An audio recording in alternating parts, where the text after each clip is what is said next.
इस समय फतेहपुर में मौजूद हैं और जो 11 अगस्त को मकबरा या मंदिर विवाद मामले में जो घटना घटी और जिस रास्ते से ये कह सकते हैं कि वो लोग गए थे, तो उसमें ये भी रास्ता शामिल है। ये मुख्य रास्ता है जो मकबरे के लिए जाता है और इसी रास्ते से लोग गए और फिर वहाँ पर उस घटना का अंजाम दिया गया। 3 रास्ते हैं जिन रास्तों से जो उस दिन हिंदू संगठन के जो लोग थे, जो मकबरे पे पूजा और अर्चना करने की बात कर रहे थे, जो मकबरे को मठ और मंदिर बता रहे थे, तो वो वहाँ पर इकट्ठा हुए थे लगभग 10,000 की संख्या में।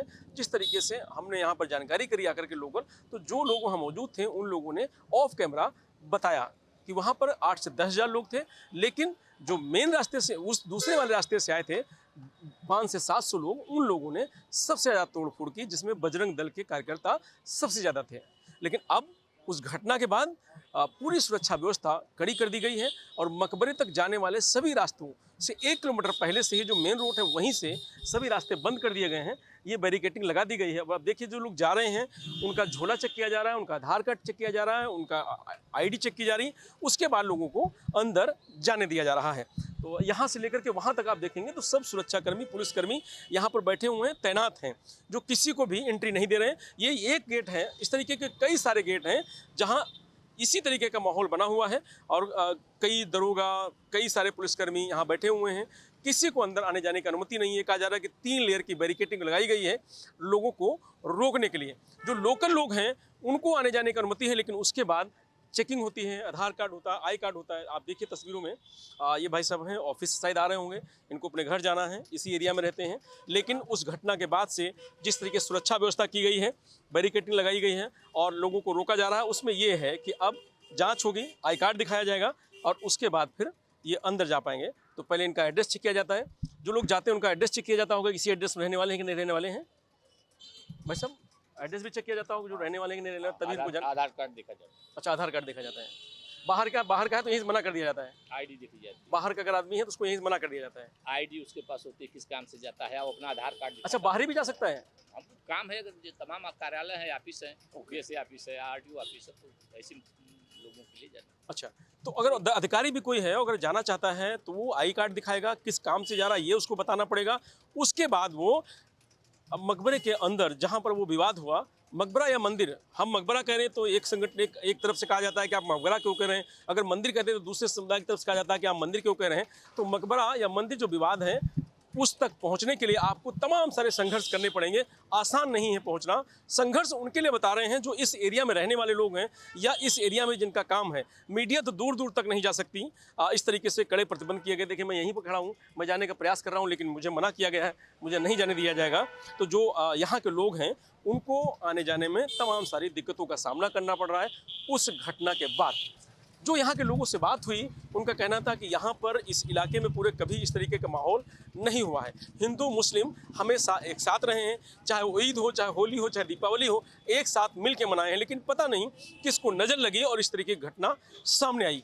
कुछ लोगों का ये भी कहना है कि मकबरा जहाँ कहा जा रहा है वहाँ पर मंदिर था और कभी वहाँ पर आरती, पूजा अर्चना भी की जाती थी। इस बार भी पूजा अर्चना करने जाने की बात हुई थी, लेकिन प्रशासन की तरफ से ये लापरवाही रही, ढीला रवैया रहा, जिसके कारण इस तरह की घटना का अंजाम दिया गया। तो वहीं जो इसके दोषी बताए जा रहे हैं या भारतीय जनता पार्टी के जिला अध्यक्ष की अगर बात करें, कहा जा रहा है कि उनके रहते हुए ये घटना घटी, तो उनका कहना है कि वहाँ पर अराजक तत्व यानी बाहरी लोग आए और इस तरह की घटना का अंजाम दिया।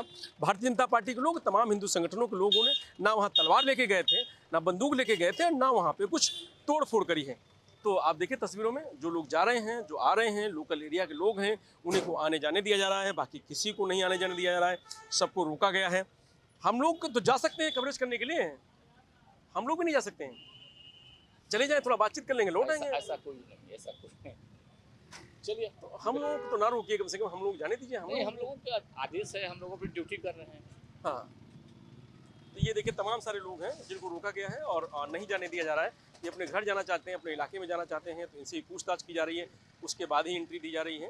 तो ये तस्वीरें हैं उस इलाके की जो अबू नगर है, जहाँ पर 11 अगस्त को जो घटना घटी, जो तोड़फोड़ हुई, जो वहाँ पर जिस तरीके से भगवा झंडा फहराया गया और शंखनाद हुआ, ये कहा गया कि ये मंदिर है, ठाकुर जी का मंदिर है और यहाँ पर जन्माष्टमी के दिन भव्य कार्यक्रम की तैयारी की जा रही थी। लेकिन उससे पहले जो बवाल हुआ, उसके बाद अब पुलिस प्रशासन 3 लेयर में सिक्योरिटी तैनात कर दी है।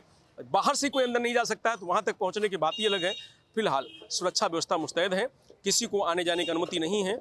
यहाँ के रहने वाले लोग हैं उन्हीं को अनुमति दी जा रही है। बिना आई कार्ड, बिना आधार कार्ड देखे कोई अंदर नहीं जा सकता है।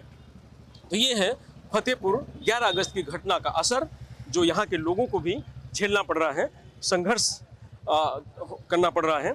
तस्वीरों में आप देखिए, जो लोग भी यहीं के रहने वाले हैं, लोकल रहने वाले हैं, उसके बाद भी इस तरीके रोका जा रहा है। और यहीं के रहने वाले हैं भाई साहब? हाँ यही तो जा रहा आपको भी चेक करके जाने दिया, घर जाने दिया जा रहा है? है। और भाई अब तो व्यवस्था है, ये व्यवस्था कब से है? जिस दिन से हुआ है ना वहाँ पर लखनऊ पास बेटा मकबरे में मकबरे ये मंदिर। अब वो क्या है वो तो सरकार बताएगी इसमें क्या है, जो जांच का विषय है। लेकिन आप लोग परेशान हो रहे हैं। नहीं कोई परेशानी नहीं, ये तो अच्छी बात है, कम से कम गलत आदमी नहीं वहाँ पहुँचेगा। जो हुआ है उसकी पुनरावृत्ति। जिस दिन पहुंचा था वो तो पहुंच गए हैं। अब उस दिन के लिए क्या था व्यवस्था, अब ये लोग नहीं थे, कोई दूसरे लोग रहे होंगे उस दिन, अब वो लोग बता पाएंगे किस तरह से पहुँच गए। कैसे जाएंगे? आधार कार्ड दिखाएंगे? हाँ तो दिखा देंगे, उसमें कौन सी बात, कोई दिक्कत नहीं, आधार कार्ड दिखा देंगे।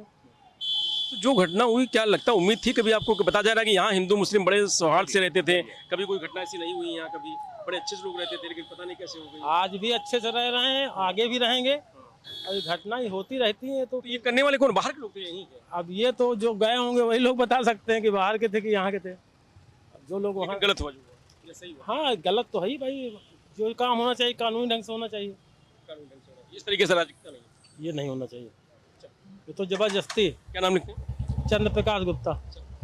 तो ये सत्य प्रकाश गुप्ता जी हैं, जिनका घर इस एरिया में पड़ता है, और उनको जाने के लिए उनका मोबाइल से आधार कार्ड दिखाना पड़ा, उसके बाद जा रहे हैं। उनका कहना है कि अगर इस तरीके की घटना होने से पहले अगर कानूनी प्रक्रिया हो जाती, कानून के तहत अगर लड़ाई लड़ी जाए तो ज़्यादा बेहतर है। इस तरह की घटना नहीं होनी चाहिए, अराजकता नहीं होनी चाहिए। जो घटना हुई वो गलत हुई। तो फतेहपुर में अबू नगर का जो इलाका है वो पूरी तरीके से छावनी में तब्दील है। चप्पे चप्पे पे सिक्योरिटी तैनात है, पुलिस तैनात है, और कोई भी परिंदा पर नहीं मार सकता। अब इस तरीके की व्यवस्था की गई है 11 अगस्त की घटना के बाद। ये भी कहा जा रहा है कि 16 तारीख को ये कहा गया है कि जन्माष्टमी के दिन वहाँ फिर लोग जाएंगे, फिर पूजा अर्चना करेंगे। तो इसलिए शायद पुलिस प्रशासन पूरी तरीके से मुस्तैद है कि 16 तारीख को अब 11 वाली जो घटना हुई है वो ना दोहराई जा सके, इसलिए इस तरीके की सुरक्षा व्यवस्था की गई है। और शायद प्रशासन इसलिए लगा हुआ है कि अब 11 अगस्त की जो घटना है वो ना दोहराई जाए। इसीलिए एक एक आदमी को पूछ करके, देख करके, चुन के तभी अंदर भेजा जा रहा है। रंजीश यादव, लोकमत हिंदी, फतेहपुर।